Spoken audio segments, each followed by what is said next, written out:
3장 31절에서 36절 말씀 가운데 31절 말씀을 먼저 봉독하도록 하겠습니다. 요한복음 3장 31절 말씀입니다. 함께 봉독하도록 하겠습니다. 위로부터 오시는 이는 만물 위에 계시고 땅에서 난 이는 땅에 속하여 땅에 속한 것을 말하느니라. 하늘로부터 오시는 이는 만물 위에 계시나니. 지난 시간은 이제 부활절이어서 절기에 관한 이야기를 좀 나눴습니다. 그 지난주에 이 세례 요한의 말씀을 나눴는데 30절에 보면 세례 요한이 그렇게 이야기를 하죠. 그는 흥하여 하겠고 나는 쇠하여야 하리라, 이렇게 이야기를 합니다. 이 이야기는 옛 시대는 가고 새 시대가 온다는 이야기입니다. 새로운 시대의 시작이 누굽니까? 예수 그리스도이죠. 그래서 새로운 시대의 시작인 예수 그리스도를 소개하는 것이 오늘 우리가 읽고자 하는 31절부터 36절까지의 바로 말씀입니다. 31절에 보면은 새로운 시대의 시작인 예수 그리스도를 어떻게 소개를 하냐면은 위로부터 오시는 이라고 소개를 합니다. 새로운 시대를 여시는 예수님은 위로부터 오신 분이라는 겁니다. 위로부터 오셨기 때문에 예수님은 어떠한 선지자와도 비교가 될 수 없는 겁니다. 모든 선지자들, 심지어 세례 요한도 31절 말씀을 보면은 땅에서 난 사람입니다. 그래서 그들은 땅에 속하여서 땅에 속한 것을 말하는 사람입니다. 그러나 예수님은 위로부터 오신 분이십니다. 위로부터 왔다라는 이 말은 그 앞에 니고데모와 거듭남에 관한 이야기를 예수님께서 나누시는데, 거듭나지 않으면 할 때 그 거듭이라는 말과도 같은 말이 위로부터라는 말입니다. 거듭, 그 뜻은 다시라는 말인데, 그런데 그 의미는 위로부터라는 의미를 갖고 있습니다. 다시 말하면 거듭난다는 것이 뭐냐? 그래서 위로부터 나는 것이다. 땅에서 나는 것은 자연적 생명이지만 위로부터 나는 것은 영원한 생명이라는 것입니다. 그래서 이 위로부터라는 말은 거듭이라는 말과도 동일한 의미를 갖고 있습니다. 그래서 예수님께서 이 위로부터 오셨다라고 하는 이 말씀은 거듭남과 관련되어져 있습니다. 사람이 거듭나고자 한다면 어떻게 해야 되겠습니까? 위로부터 오신 분을 믿어야 한다라는 것입니다. 세례 요한은 회개와 물세례를 강조했습니다. 요엘서에 보면은 성령 세례에 대한 약속이 있습니다. 오실 메시아가 허락하시는 성령 세례의 약속이 있는데, 세례 요한은 그 성령 세례, 그 중생을 줄 수는 없습니다. 그 중생을 주시는 분은 누구냐면은 바로 위로부터 오시는 바로 예수 그리스도만이 할 수 있는 일입니다. 이런 점에서 예수 그리스도는 어떤 선지자와도 비교가 될 수 없는 분이십니다. 땅에서 난 자들은 비록 영적인 진리를 가르치고 영적인 진리를 드러냈지만은, 그러나 우리 예수 그리스도와 비교한다면은 여전히 그들은 땅에 속한 자들입니다. 그들은 유한한 존재입니다. 제한된 존재들입니다. 그런데 위로부터 오신 분, 바로 예수 그리스도는 만물 위에 계시고 어떤 제한도 받지 아니하시는 분이십니다.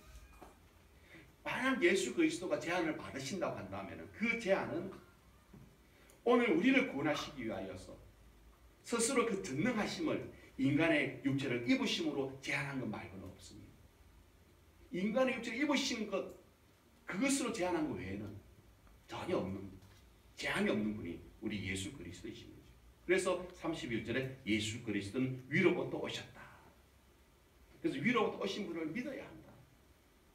그렇게 오늘 세례 요한이 이야기를 합니다. 32절, 33절을 같이 한번 우리 읽도록 하겠습니다. 그가 친히 보고 들은 것을 증언하되 그의 증언을 받는 자가 없도다. 그의 증언을 받는 자는 하나님이 참되시다는 것을 인척하니라. 32절, 33절에서 새 시대를 열어가는 이 예수 그리스도에 대하여서 어떻게 설명을 하냐면은 이렇게 설명을 합니다. 예수 그리스도는 진리에 대하여 직접적인 증거를 가진 분이시다라고 말합니다. 위로부터 오신 분이시면서 직접적인 진리의 증거를 갖고 있는 분이라고 말합니다. 우리 예수님께서 직접적인 증인이라는 이야기입니다. 어떤 목격자가 말한 것을 듣고 전달하는 것이 아니라 주님은 천지를 창조하셨고 주님은 이스라엘을 선택하셨고 주님은 선지자들을 보내셨고 주님은 이 세상이 창조하기 전에도 하늘에서 성삼위 하나님과 함께 가지셨던 그 회의에 계셨던 분. 영원하시고 전지하시고 전능하신 분이 바로 예수 그리스도이십니다. 그분이 증인이라는 것입니다. 그래서 예수 그리스도의 말씀에는 권위가 있었습니다. 왜 권위가 있었느냐? 왜 당대 서기관들, 성경을 연구한 학자들과 비교할 수 없는 권위를 가지셨느냐? 바로 이것 때문입니다. 오늘 이 성경의 직접적 저자, 바로 하나님께서 오셔서 말씀하시니까, 직접 증인되신 분이 말씀하시니까, 그래서 세상에 어떤 권위와도 다른 말씀이었다. 그래서 요한복음 서두가 어떻게 시작되어집니까? 성경의 저자인 하나님이 오셔서 말씀하셨다는 겁니다. 직접 세상을 창조하시고 직접 이스라엘을 선택하시고 직접 선지자를 보내셨던 그 하나님께서 오셔서 말씀하셨다는 겁니다. 그래서 요한복음 1장 1절에는 바로 예수 그리스도가 말씀이다라고 이렇게 소개를 하고 있는 것입니다. 직접 보시고 성부 하나님으로부터 직접 들으셨던 것, 그것을 말씀하시는 분이 바로 우리 예수 그리스도이십니다. 이런 점에서 예수님은 어떤 선지자와도 비교될 수가 없고 세례 요한과도 비교될 수가 없는 분이십니다. 그리고 우리 예수님께서 하시는 말씀은 언제나 성부의 말씀과 일치하다라는 것입니다. 오늘 33절의 말씀의 의미가 그렇습니다. 조금도 오류가 존재하지 않습니다. 조금의 차이도 존재하지 않습니다. 예수님의 말씀이 곧 성부 하나님의 말씀입니다.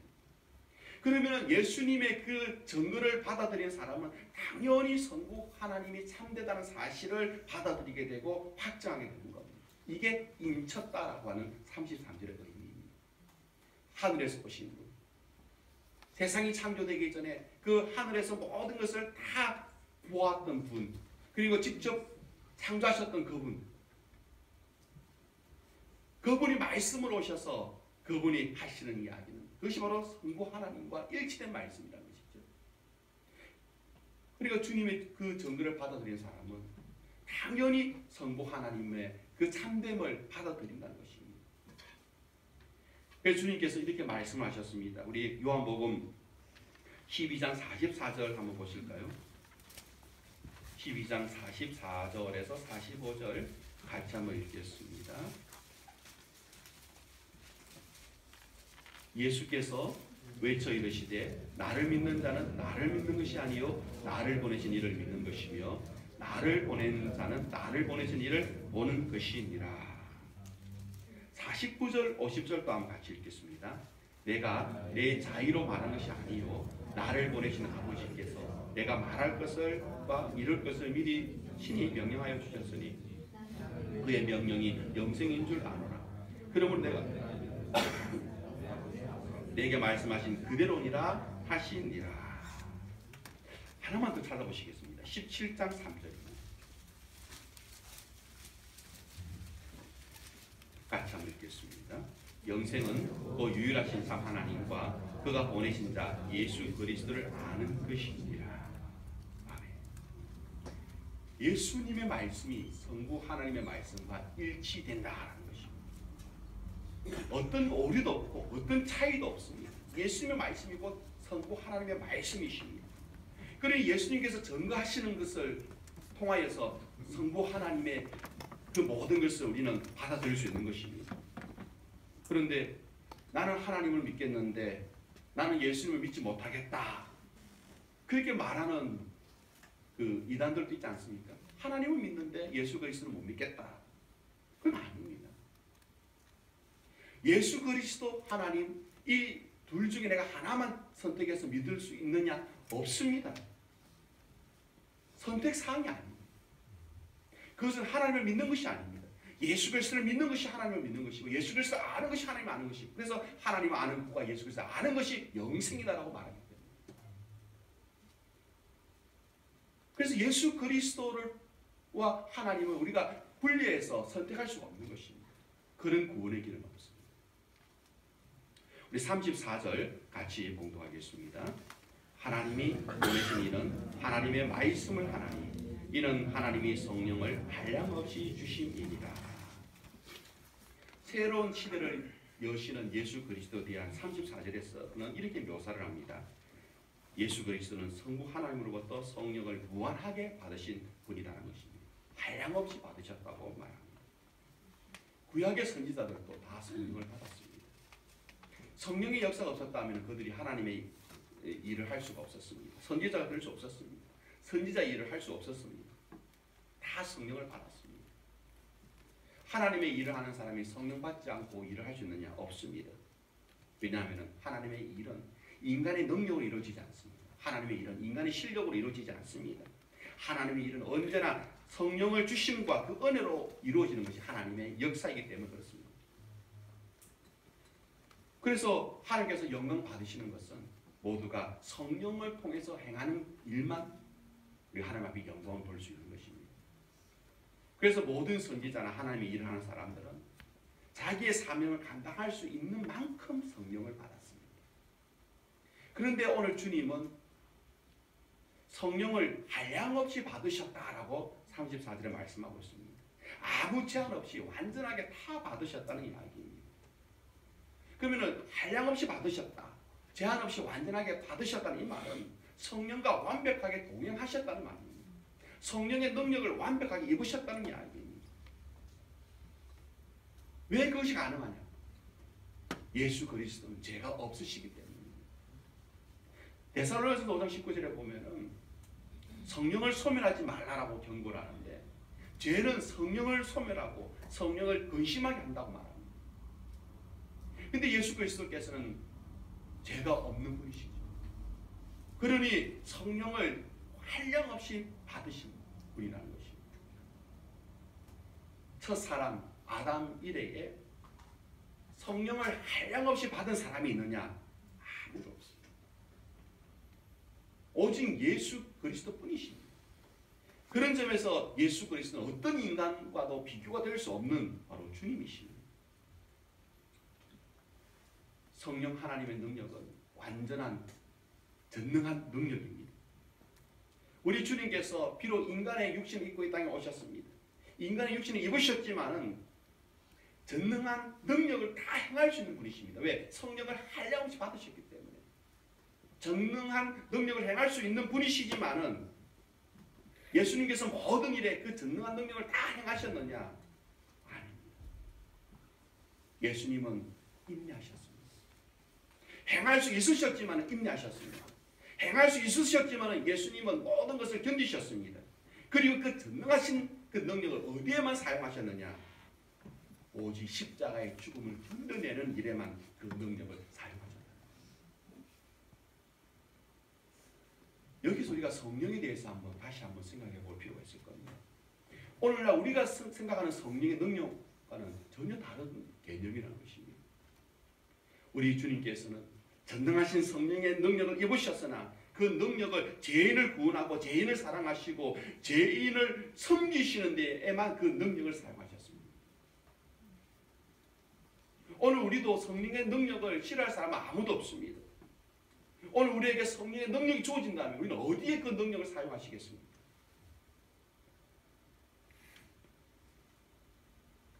하나님께서 우리에게 성령의 능력을 주시고 우리에게 성령의 은사를 주실 때 그 능력과 은사를 가지고 자신의 유익을 구하라고 주신 것은 결코 아닌 줄 믿습니다. 왜 우리에게 능력을 주시고 왜 우리 은사를 주시느냐? 그것을 통하여 사명을 감당하라고 주시는 것입니다. 그 사명은 사람을 섬기는 데 있습니다. 그 사명은 사람을 사랑하는 데 있습니다. 언제나 사명은 사람을 섬기고 사람을 사랑하는 것과 일치되는 것입니다. 오늘 하나님께서 우리에게 성령의 능력을 주시고 성령의 은사를 주셨다면 우리 그것을 가지고 섬기고 사랑하는 데 그 능력을 우리는 사용해야 될 줄 믿습니다. 이런 점에서 우리 주님은 성령을 한량없이 받으시기에 가장 합당한 분이 우리 주님이십니다. 35절 같이 한번 공부하겠습니다. 아버지께서 아들을 사랑하사 만물을 다 그의 손에 주셨으니.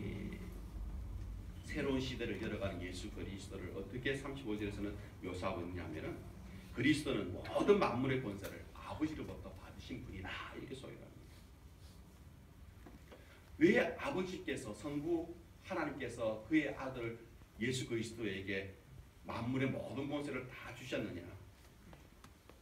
아들을 향한 아버지의 사랑입니다. 아버지는 아들을 사랑하시고 아들은 아버지를 사랑합니다. 여기에 완전한 사랑이 있는 것입니다. 그래서 사랑하는 아들에게 성부 하나님께서 만물의 권세와 그 심판의 모든 권세까지 다 맡겨주셨습니다. 이제 그 모든 것이 이 만물의 권세와 심판까지 누구의 손에 있느냐? 바로 예수 그리스도의 손에 맡겨졌다는 것입니다. 그러면 이 모든 것은 예수 그리스도에 대한 우리의 태도에 달린다는 겁니다. 예수 그리스도에게 만물의 권세와 심판이 맡겨졌기 때문에 그 예수 그리스도에 대하여 내가 어떻게 반응하느냐, 어떻게 내가 대하느냐, 여기에 모든 것이 달렸다는 것입니다. 오늘 31절부터 36절에 보면은 계속해서 우리에게 강조하는 것이 뭐냐 하면은 예수 그리스도에게 모든 것이 달려있다는 것을 강조하고 있습니다. 그래서 예수 그리스도를 거절하지 말라는 것입니다. 왜냐하면 그분에게는 심판과 그 모든 만물을 다스린 권세가 맡겨져 있기 때문에 결국 예수 그리스도를 거절해서 구원받을 수 있는 길은 없기 때문에 예수 그리스도를 거절하지 말라고 오늘 본문을 소개하고 있는 것입니다. 우리 끝으로 36절을 같이 한번 읽겠습니다. 아들을 믿는 자에게는 영생이 있고 아들에게 순종하지 아니하는 자는 영생을 보지 못하고 드디어 하나님의 진노가 그 위에 머물러 있느니라.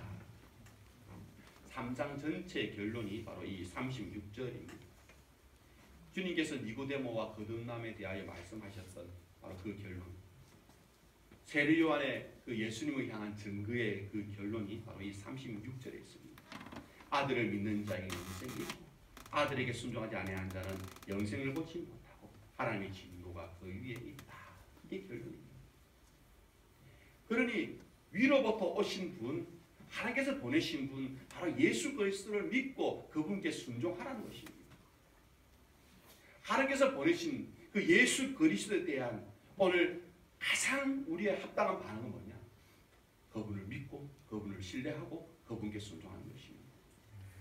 그래서 오늘 36절을 보시면은 이 믿는다는 단어와 이 순종한다는 단어가 같은 의미임을 우리가 알 수 있을 것입니다. 아들을 믿는 자에게 영생이 있고 아들에 순종하지 아니하는 자는 영생을 보지 못하고 했을 때 믿는다는 이 말과 순종한다는 말이 같은 의미라는 것을 우리는 발견해야 됩니다. 성경은 명백하게 우리에게 가르침을 주십니다. 그래서 뭐냐면은 믿는 것과 순종하는 것의 차이가 없다는 것입니다. 정말 참된 믿음이라고 한다면 그 참된 믿음은 반드시 순종을 만들어내게 되어 있습니다. 이게 성경의 가르침입니다. 믿음은 순종은 아닙니다. 순종이 믿음은 아닙니다. 그러나 참된 믿음은 순종을 낳게 된다는 것입니다. 참된 믿음은 순종을 만들어낸다는 것입니다. 그래서 이 믿음이라는 것은 우리가 삶의 방식이라고 표현할 수가 있을 겁니다. 믿음이 삶의 방식입니다. 그럼 우리가 예수님을 믿는다고 하는 것, 예수님을 믿는다는 것이 바로 어떠한 삶의 방식이냐? 바로 예수님을 따라 산다는 말입니다. 그게 믿음이라는 것이죠. 예수님을 따라 산다. 그래서 우리가 예수님을 믿으면은 예수님의 말씀인 이 성경의 가르침대로 살아갈 수밖에 없는 것입니다. 믿음 따로 행동 따로가 아닙니다. 믿음은 행동을 만들어내게 되어 있습니다. 우리가 예수 그리스도를 믿으면 그의 말씀에 순종할 수밖에 없는 것입니다. 그러나 중요한 것은 바로 이것이 우리의 영혼을 결정한다고 36절에 말하고 있습니다. 우리가 이 세상 살면서 이것보다 더 중요한 일이 어디 있겠습니까? 예수 그리스도를 믿으면 그의 말씀에 순종하게 되어 있다는 것입니다. 예수 그리스도를 믿으면 우리의 삶의 방식이 예수 그리스도를 따라 사는 삶의 방식으로 바뀐다는 것입니다. 여러분, 그것이 우리의 영혼을 결정한다는 것 꼭 기억하셔야 됩니다. 근데 오늘 31절부터 36절을 우리가 보시면은 좀 충격적인 그 부분이 하나 있죠. 32절 부분입니다. 32절 다시 한번 읽기로 합니다. 그가 친히 보고 들은 것을 증언하되 그의 증언을 받는 자가 없도다. 위로부터 오신 분, 직접 보고 들으신 분이 증언하는데도 그것을 받는 이가 없다라고 성경은 말합니다. 위로부터 오신 분이 예수 그리스도이십니다. 진리에 대한 직접적 증거를 갖고 계신 분이 예수 그리스도이십니다. 그리고 그의 말씀은 성부 하나님의 말씀과 일치되는 것입니다. 그리고 그분은 성령의 한량없는 모든 것을 다 받으셨습니다. 그리고 아버지로부터 만물을 다스리는 모든 권세와 심판까지도 받으신 분이십니다. 그런데 그분이 증거하시는데 그의 증거를 아무도 받지 않더라. 받는 이가 없다고 말합니다. 받는 이가 적었다고 하지 않습니다. 받는 이가 없다고 말합니다. 그렇게 증거하시는데 하늘로 오신 분이 증거하십니다. 그 말씀을 믿지 않습니다. 직접 보고 들은 것을 증언하시는데 그 말씀을 믿지 않습니다. 성령의 한량없는 능력을 다 입으셔서 말씀하시는데도 그 말씀을 듣지 않습니다. 믿지 않습니다. 만물을 다스린 권세와 심판이 그분에게 있는데도 그분의 말씀을 받지 않는다. 적었다고 하지 않습니다. 없다고 합니다. 없다. 여러분, 여기에 신앙의 놀라운 은혜가 있습니다. 그 증거를 아무도 받지 않았는데 오늘 저와 여러분이 그 증거를 믿고 순종하는 삶을 살아간다. 그래서 오늘 이 자리에 앉아있다. 하나님 앞에 예배를 드린다. 이게 기적 중에 기적인 줄 믿으시기 바랍니다. 이게 기적입니다. 아무도 받지 못하는 것을 오늘 우리가 받고 믿고 순종함으로 여기 있다는 것. 이게 가장 놀라운 기적이라는 것입니다. 33절에 보시면 33절도 한번 다시 읽겠습니다. 그의 증언을 받는 자는 하나님이 참되시다는 것을 인천하니라. 32절에 그의 증거를 받는 자가 없다고 하는데 근데 33절에 보면은 증거를 받는 이가 있다고 합니다. 기적이죠. 없는 데 있는 것이 기적이라는 것입니다. 그러니까 우리가 믿는다고 하는 것은 이건 하나님의 기적적인 행위입니다. 하나님께서 기적적으로 그 은혜를 나에게 베풀어 주지 않으셨다면 우리는 아무도 그 증거를 받아들일 수 없는 것입니다. 분명히 자기 백성이 자기 땅에 오셨는데 그 백성은 예수 그리스도를 영접하지 않았습니다. 그런데 요한복음 1장 12절에 보면은 영접하는 자, 그 이름을 믿는 자들에게는 하나님의 자녀가 되는 권세를 주신다라고 말씀하십니다. 그럼 우리가 아들을 영접할 수 있다는 것, 그분을 믿을 수 있다는 것은 그래서 결코 인간의 생각으로 믿고자 하는 어떤 그러한 생각이 있었기 때문에 믿었느냐? 아니라는 것입니다. 자연적인 과정도 아니라는 것입니다. 오늘 저와 여러분이 예수 그리스도를 믿을 수 있다는 것은 이미 우리가 하나님으로부터 난 자들이기 때문에 믿을 수 있음을 줄 믿으시기 바랍니다. 오늘 우리가 하나님의 말씀에 순종하면서 살아가기를 여러분 다 원하실 겁니다. 말씀대로 살아가려고 하다 보면은 때로는 넘어질 때가 많습니다. 그래도 우리는 예수 그리스도를 믿기에 우리는 그 말씀에 순종하기로 결단하는 것입니다. 오늘 그런 결단 여러분 안에 있으십니까? 그럼 여러분들은 다 하나님께로 난 자들입니다. 이미 여러분은 놀라운 기적을 경험하고 계신 것입니다. 아무도 믿지 못하는 것을 우리가 받아들이게 됩니다. 하나님이 우리에게 기적적인 은혜를 베풀어 주셨기 때문에 우리가 믿을 수 있는 것입니다. 우리의 기적을 체험한 자들입니다. 허물과 죄로 죽었다가 다시 살아난 이들이 저와 여러분들임을 믿습니다. 오늘 하나님께서 보내신 이 위로부터 오신 분이 예수 그리스도이십니다. 그의 증거를 다 받아들일 수 있다는 것. 그의 말씀을 우리가 다 믿을 수 있다는 것. 아마 우리가 평생을 기뻐해야 되고 평생을 두고 감사해야 될 기도 제목이 바로 이것이 아닌가 싶습니다. 내가 그분의 정보를 받아들이고 있다. 얼마나 감사합니다. 일어날 수 없는 일이 내 안에 일어났기 때문인지 믿습니다. 그럼 그들에게 약속된 것이 뭡니까? 일어날 수 없는 일이 일어난 것을 경험한 자들, 일어날 수 없는 역사가 나타났다는 겁니다. 아무도 믿지 않는데, 아무도 받아들이지 않는데 받아들이고 믿고 말씀대로 살아가는 자들이 있다는 겁니다. 다 여러분들에게 약속된 것이 무엇입니까? 36절에 바로 이 말씀입니다. 그리고 마지막으로 한번 같이 읽겠습니다. 아들을 믿는 자에게는 영생이 있고 아들에게 순종하지 않는 자는 영생을 보지 못하고 도리어 하나님의 진노가 그 위에 머물러 있느니라.